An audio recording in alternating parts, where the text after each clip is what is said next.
What's up, guys, and welcome back to the Little Scale Cars YouTube channel. Today in the review box we have the Holden Torana A9X from Hot Wheels. This one debuted last year in the 2023 Boulevard series. So let's go ahead and take a closer look at this one and see if it is worth adding to your collection. As always, let's go ahead and get started with our casting. So we will quickly show our proportions here as a quick turnaround, and we will see that our proportions are pretty good. They're fairly accurate. I do believe this is supposed to be like a customized version of the car. It's not totally completely stock.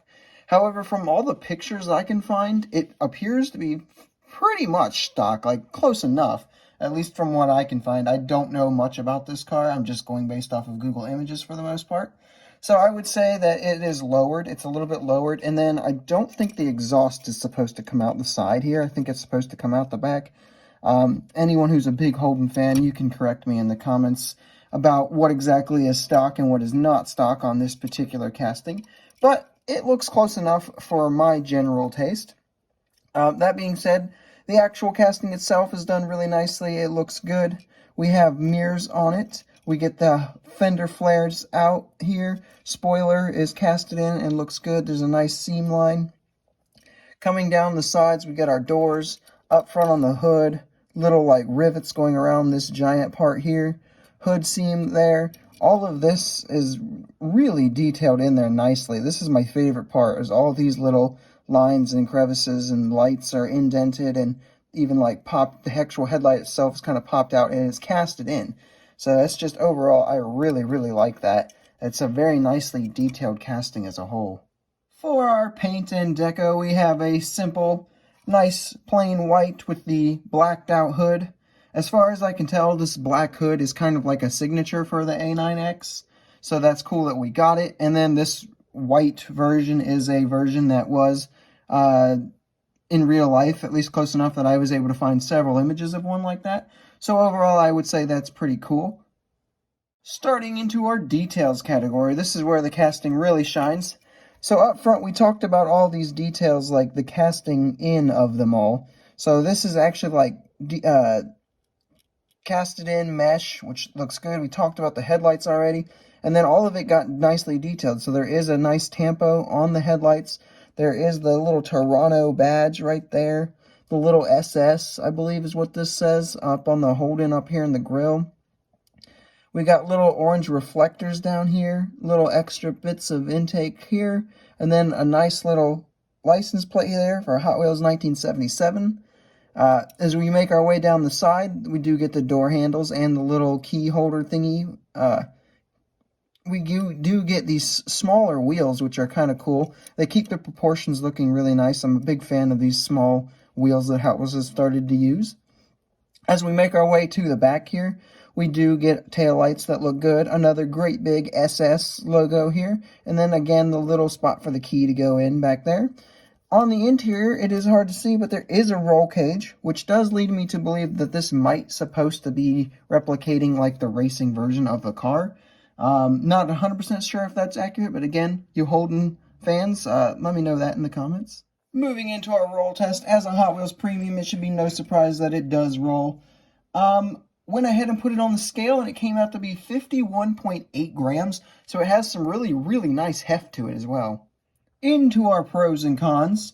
The biggest pro that I'm going to give this one is that, as far as I know, this is the first Holden Torana A9X done in 1/64th, at least to people in the US. I know there's a couple of Australian exclusive diecast brands that do Holdens a lot, so they very easily could have done it, but for the majority of collectors, I would say that this is probably your first chance to really get this car in your collection. So that's definitely a big plus in my book.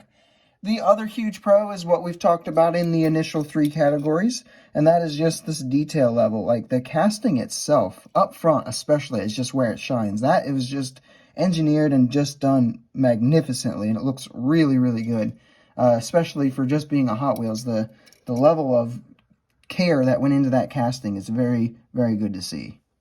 And our cons, unfortunately, this one was a Boulevard release, which is always going to be a con whenever a new casting is released in Boulevard, because it means that it's going to be very hard to actually track down. I know me, I had to get this one at a diecast show. Luckily, I was able to get it for a good price. But I've heard, especially in Australia, where these cars are extremely popular, that this one is exceedingly hard to get a hold of, which is highly unfortunate. And I don't even think Boulevard is an store exclusive over there like it is here. The other kind of con I would say is it's not totally stock. I would only put this as a half con because I'm not 100% sure if this is supposed to replicate the race car or if it's supposed to replicate a completely stock Torana A9X or not, but it is not totally perfectly stock, so that was kind of like a half con. For some quick size comparisons, here we have it with some other Holdens you might have in your collection, with the Holden Monaro GTS from Hot Wheels Premium and the Holden Ute SSV from Matchbox Basics.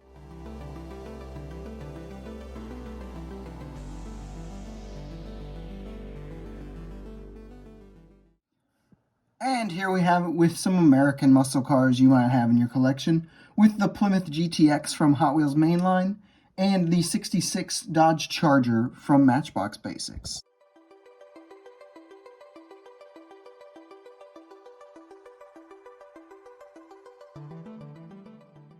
So now it is time to give my overall final thoughts and final score. As I mentioned on my Instagram stories, if you guys follow me there, I'm changing the way that we do this final scoring system and breaking it into 3 categories so that we can get a bigger diversity of final scores, I guess, and a more accurate kind of scoring system. So the first category is the hype level for me personally. I was going to give this one a 6.5 out of 10. It was one I was definitely looking forward to, but it wasn't one that I was necessarily very excited about. The second category is the actual execution of the casting and deco and all that, which I'm going to go ahead and give this one a 9 out of 10 for that. I really, really like the way that this one came out. And then the final category, the third category, is community input. Went ahead and kind of did the community input a little bit differently for this one. I went on average likes on the actual Instagram post. From here on out, though, I will put a story on my Instagram page where you guys can vote on 1 through 10. And then we'll take the average score of your votes. So make sure you're following me there if you want to partake in this category. But this one, doing it the way I did for this particular post, got a 7.2 out of 10, which means that our average of the 3 categories and our final score is 7.6 out of 10, which is pretty good. I think that really fits pretty good with this release. It was just done very nicely, and it came out very clean. It's definitely one I would highly recommend to any Holden or muscle car fan for sure. I wouldn't necessarily say that you should pay the crazy prices that the scalpers are asking for this one. I would say just go ahead and wait for it to come out in other decos. We know it's already got a racing deco out, and I'm sure there'll be more kind of street-looking decos that come out in the future. And with that, guys, that wraps up this review. That's about all I've got for you. I hope you enjoyed it. If you did, make sure you leave a like. Subscribe if you are new and want to see the rest of my content. And make sure you put a comment down below telling me what your thoughts are on this particular model. And I will see you in the next video.